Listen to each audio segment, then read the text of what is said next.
The front plank is one of the best exercises for flattening the belly, but most people never get real results because of a few common mistakes. The first major mistake is arm position. Your elbow should stay directly under your shoulders. Too far forward and your chest takes over.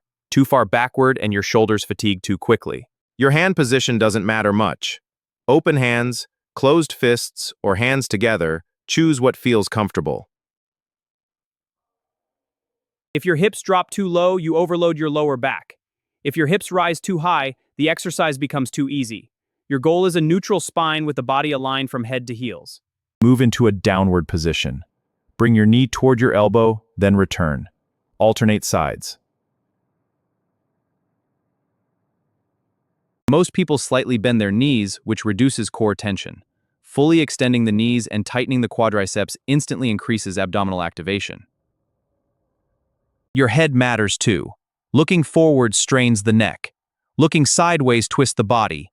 Keep your gaze down and your neck neutral. Now for the advanced tip. Pull your belly inward as if trying to bring your belly button toward your spine. This deep abdominal contraction turns the plank into a brutal core exercise. Most people let the chest take over.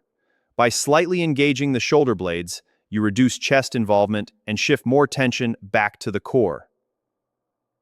If you apply all these details correctly, your core becomes stronger, your posture improves, and over time your stomach appears flatter and tighter.